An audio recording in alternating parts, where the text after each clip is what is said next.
Hello and very warm welcome at Amish Cycle 5858. I am Amish Cycle. Foreign news have been reported by American, European, Asian, African, Australian news channels and the news agencies. So please let's go to the headlines.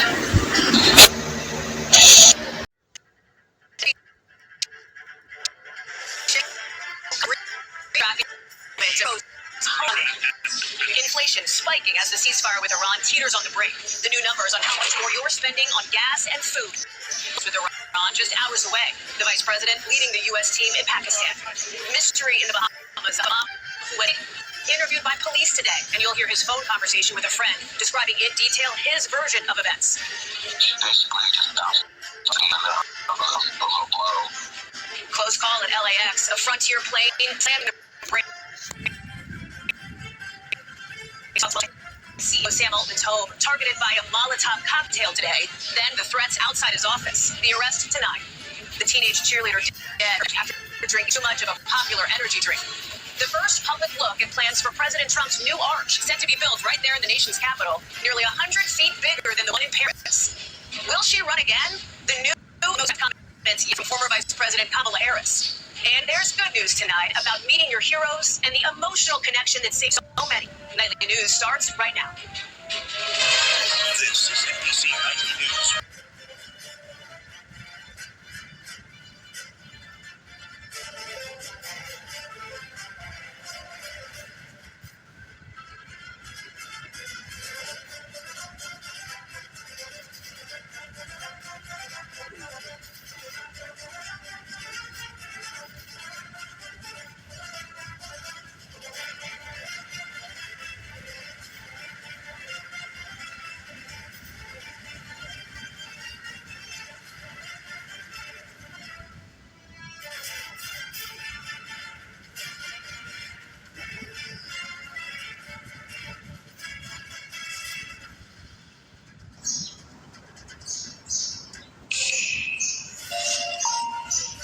Hello, this is I was here on France with you headlines.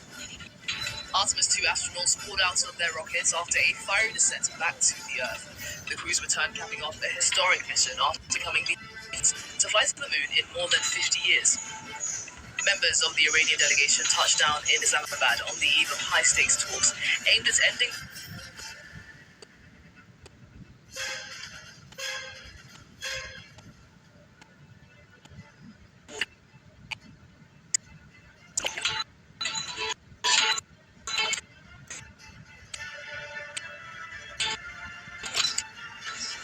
thanking us. The astronaut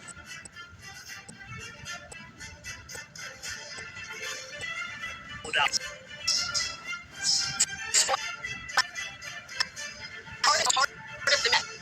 Return now just over an hour away. Look at some of the images coming in tonight. The 4 astronauts traveling at 7,000 miles an hour on the final approach to Earth. Breaking news this Friday night. Houston, we have splashdown. The Artemis 2 crew returns to Earth. Splashdown confirmed. Copy splashdown, waiting on VLDR. Iran peace talks, the U.S. president's expectations, and why some mega members are losing patience with his war. Drivers rush for a Friday fill-up as the cost of gas finally drops. I don't know how people are going to live. Why the reprieve at the pumps might not last. Plus, over the moon. It's making us feel very proud. A Quebec company's delicious contribution to the Artemis 2 mission. Global National. Reporting tonight, Jeff Simple. Good evening and thank you for joining us. We begin with breaking news and a huge sigh of relief for a historic homecoming. After their record-breaking journey around the moon, the crew of NASA's Artemis 2 mission has landed safely back on Earth. Splashdown confirmed at 7:07 p.m. Central Time, 5:07 p.m. Pacific Time. So happening just a couple moments ago, President Trump leaving the White House on his way to Virginia. This as we are in for a huge historic moment in the next 24 hours or so. We're on the eve of tomorrow's very high stakes peace talks with Iran. There's the Vice President getting onto the plane earlier today on his way to Pakistan. which one official tells Axios is like, quote, JD going to the Super Bowl. And Iranian state media claims regime officials are already there preparing for this meeting, getting their own talking points ready. On the ground, President Trump issuing a stern warning to Tehran on Truth Social. And here is what the president said. The Iranians don't seem to realize they have no cards other than a short-term extortion of the world by using international waterways. The only reason they're alive today is to negotiate. President Donald J. Trump, the vice president, offering this preview. Watch. I think it's going to be positive. If they're going to try to play us, then they're going to find that the negotiating team is not that receptive. So we're going to try to have a positive negotiation. The president gave us some pretty clear guidelines, and we're going to see. So meanwhile, critics are still upset with President Trump for spiking former President Obama's Iran nuclear deal.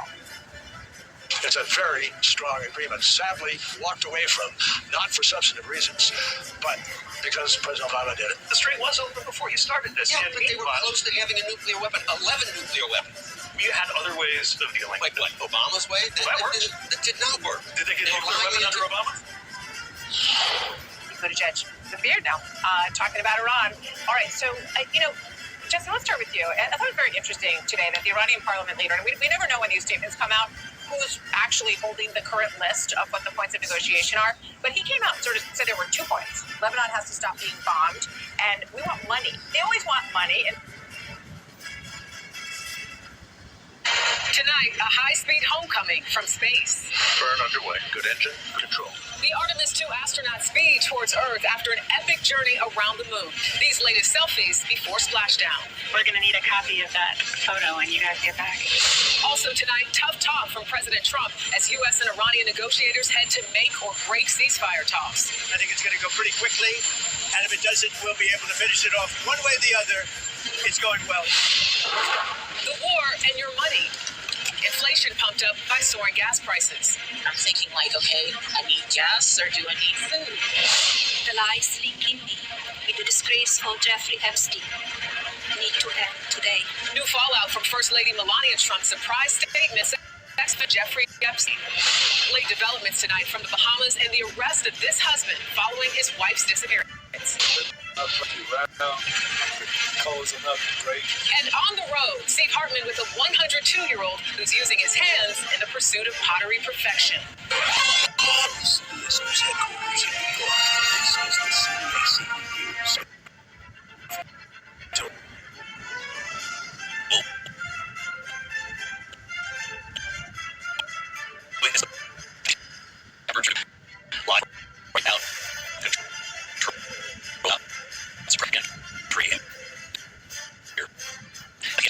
Good writer on ABC.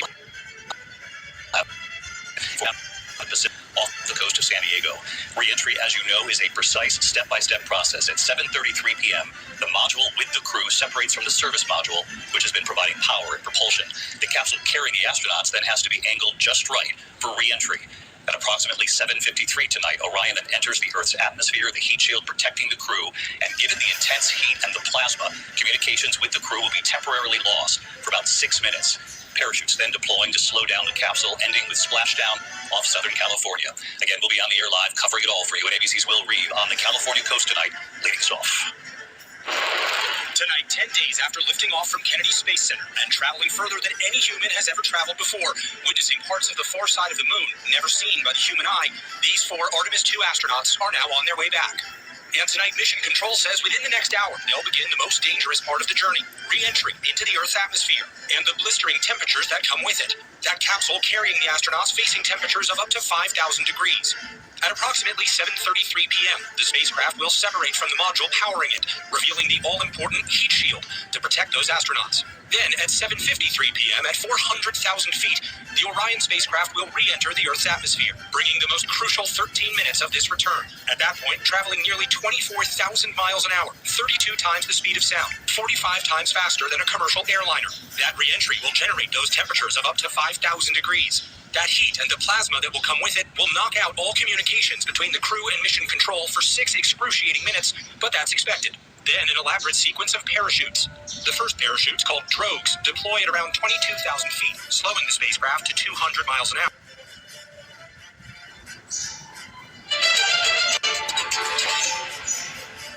Hello, I'm Yasmin with your headlines this hour.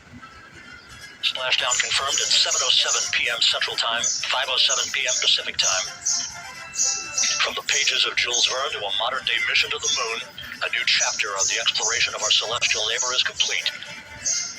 NASA's Artemis II crew is back on Earth, splashing down in the Pacific Ocean and capping the first voyage by humans to the vicinity of the moon in over half a century. All 4 astronauts have been successfully extracted from the Orion capsule, climbing out of the spacecraft and onto an inflatable raft. The commander, Reed Wiseman, was the last to exit, and all 4 crew members have been shuttled by helicopter to the recovery ship. You're looking at live pictures of it right now. It's called the USS John P. Murtha. They will be receiving medical checks there. U.S. Vice President J.D. Vance warning Iran against playing the U.S. during talks in Islamabad. President Donald Trump says Washington is ready to escalate strikes if negotiations fail, while Iran is setting a ceasefire in Lebanon as a precondition. Israel and Lebanon's ambassadors to the U.S. also reportedly agreeing to meet next week to discuss ceasefire conditions, the biggest attack of the war, killing more than 350 people as strikes continue, with UN aid agencies warning of a growing humanitarian crisis. And those are the latest headlines from the CNN newsroom.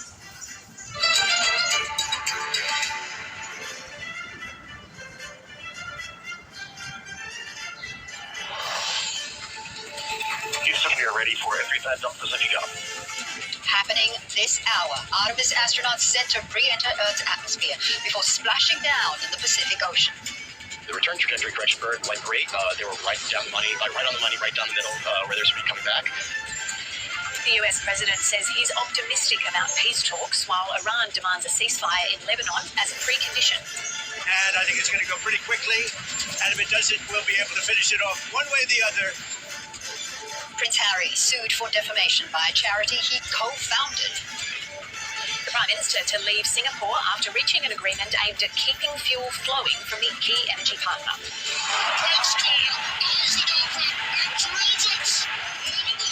And the Dockers defeat Collingwood by 6 points in a thrilling finish at the Gather round.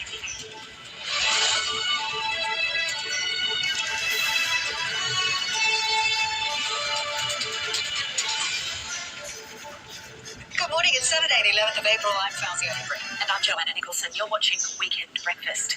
NASA's Artemis II spacecraft is set to re-enter Earth's atmosphere in less.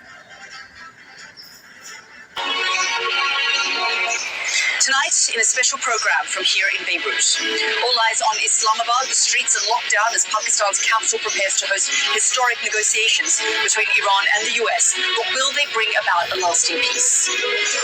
Fighting talk from the US Vice President J.D. Vance before he sets off to lead the American delegation. If the Iranians are willing to negotiate in good faith, we're certainly willing to extend the open hand. If they're going to try to play us, then they're going to find that the negotiating team is not that receptive. Major point of contention whether Lebanon is included in the ceasefire deal, while on talks with Israel. A Lebanese minister tells me fighting must stop first. There has to be a ceasefire first. I mean, negotiating under bombardment and bombs falling over our heads is not acceptable. And then there's Iran's stranglehold on the Strait of Hormuz. When, if ever, will shipping pass free?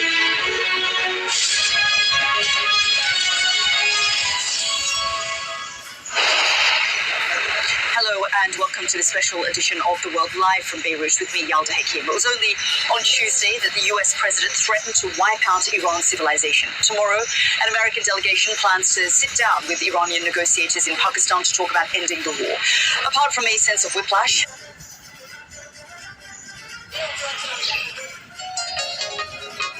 Africa News. The news.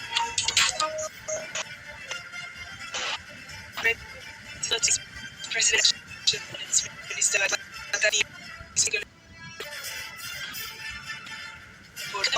with our names to choose from, the supporters are urging that change is needed. It needs people can live in harmony, live better, so that our children can go to school and healthcare is within everyone's reach, and so that development is not two-tiered but includes all our fellow citizens, all the sons and daughters of Benin, and so that our brothers who were forced to leave the country for political reasons can come back, and that those who because of political scamming have been sent to prison can be released, and so that all the well-educated minds of this country can stay together to build the nation. They used his last campaign days to mark his differences with the current administration and advertise his agenda based on dialogue and social reform. I call on the people of Benin to turn out. Change is possible. It is the people of Benin who hold power. With their voters' card, they can put an end to political rupture, they can put an end to the stalemate and choose a new social contract. Basic Boukbe Ouadagné is the chosen successor of outgoing President Patrice Talon and appears as the favorite ahead of Sunday's vote. The Office of the United Nations Secretary General has condemned a drone strike in Sudan's North Darfur state that struck a wedding ceremony, killing more than 30 civilians, including women and children. It's the latest attack in Sudan's ongoing war between the army and the paramilitary rapid support forces. Attacks using drones against civilians and civilian objects are unacceptable. Civilians and civilian infrastructure must be protected in line with international humanitarian law. In South Kordofan, clashes around the town of Dilling since last Monday have reportedly killed 47 civilians and injured dozens more. Dujarric said humanitarian aid has been disrupted. He called for an immediate end to the hostilities and for safe and unhindered humanitarian access across the country. Jihadists killed an army general and several troops in an overnight attack on a military base in northeast Nigeria. The attack took place in Benishek, about 75 kilometers from border state capital Maiduguri. Military sources said unidentified jihadists overran the base and torched vehicles.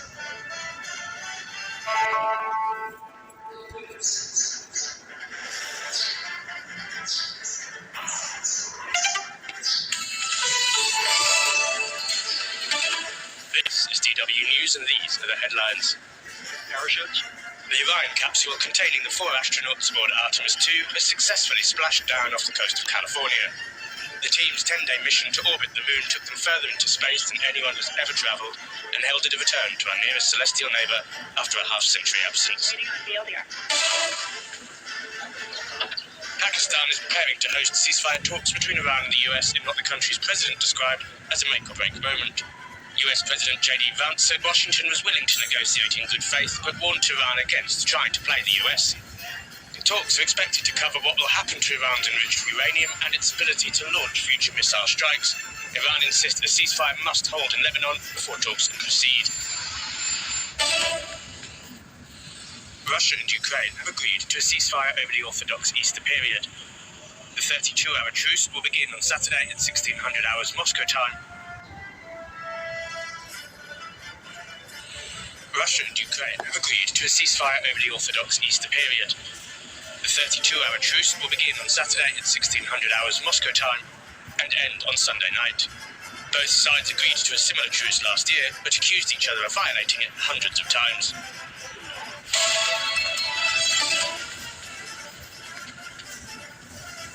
Using a